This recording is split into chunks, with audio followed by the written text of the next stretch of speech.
देखिए साहब, मनुष्य योनि में जन्म लिया है, तो कसौटी कड़ी है। ऊंची चीज की मेंटेनेंस भी ऊंची होती है। अब साइकिल है आपके पास और मर्सिडीज है, साइकिल की मरम्मत कराने जाते हैं तो कितना लगता है? कुछ नहीं, जो भी है, कभी चेन कुछ हो जाती है, कभी उसकी ट्रिंग ट्रिंग कराए ठीक, कभी उसका वो जो ब्रेक शू है वो घिस गया है, तो कुछ नहीं, जाइए 50 रुपया, 100 रुपया, 400 रुपया, सब काम हो जाता है साइकिल का। और मर्सिडीज की मरम्मत न भी कराइए, बस उसको आप जो उसकी सामान्य सर्विसिंग है उसके लिए ले जाइए, तो भी वो आपको कम से कम नहीं तो 20-40 हजार का बिल थमा देगा।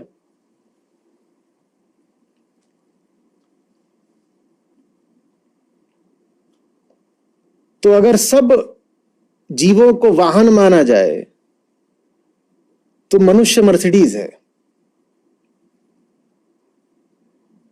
उसका रख रखाव जो है वो महंगा होता है। मनुष्य कहलाने की पात्रता कोई एक तयशुदा निश्चित चीज नहीं होती, डिग्री की तरह की डिग्री मिल गई, अब जन्म भर के लिए कहलाओगे डॉक्टर, या जो भी हो गए हो, इंजीनियर की डिग्री मिल गई है तो कहलाओगे ही। आप मनुष्य हो कि नहीं ये आपको प्रतिपल साबित करना पड़ता है। और साबित कैसे किया जाता है? चेतना की ऊंचाई के प्रदर्शन से।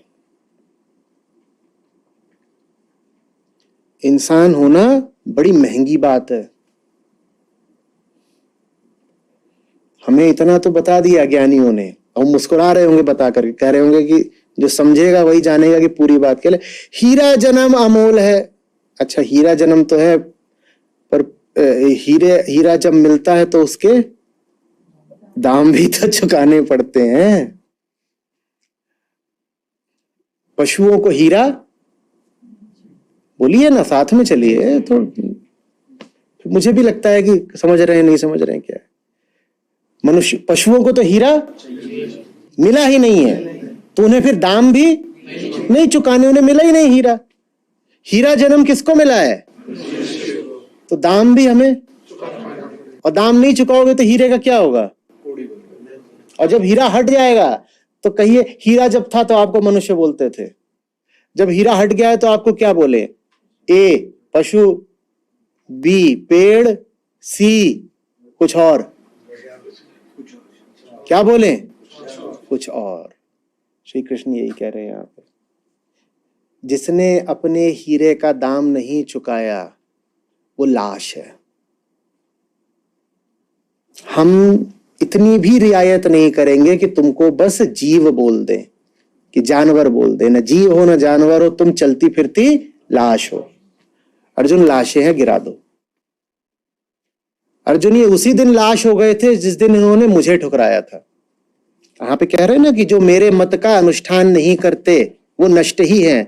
जिस दिन इन्होंने मेरे मत का अनुष्ठान माने स्वीकार करके उसको कार्यान्वित करना, जिस दिन इन्होंने मेरे मत का अनुष्ठान करने से इनकार किया था, ये उसी दिन मर गए थे। तुम थोड़ी मार रहे हो अर्जुन इनको, हिंसा का है।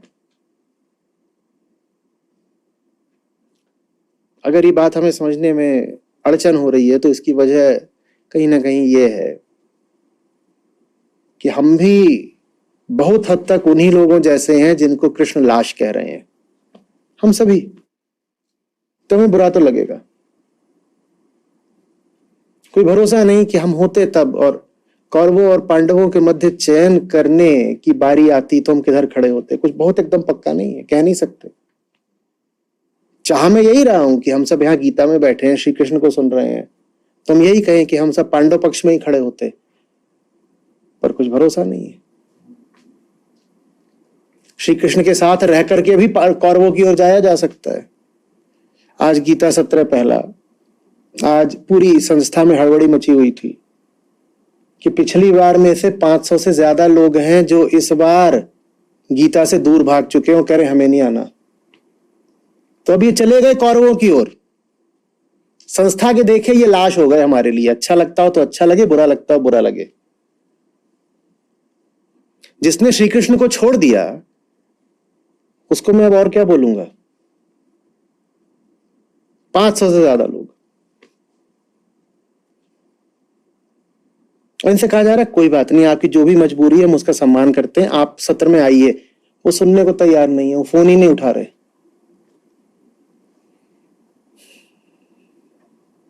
अब इंसान भी नहीं रहे वो, कैसे कहते हैं इंसान है।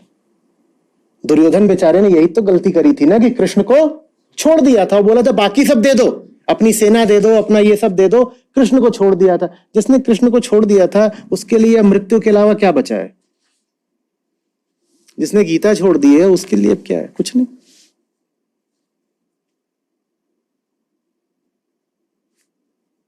और ये बात कोई मैं अपने दिल की कड़ाई से नहीं बोल रहा हूं, ये बात जीवन का नियम है भाई। मैं बस उस नियम को उच्चारित कर रहा हूं, मैं वो नियम बना नहीं रहा हूं, मैं वो नियम बता रहा हूं। जो कृष्ण का नहीं रहा वो लाश है। मजेदार बात यह है कि वो लाशें इस वक्त इस सत्र में ये सुनने के लिए भी मौजूद नहीं है कि वो लाश हैं, क्योंकि लाशें सुनती नहीं।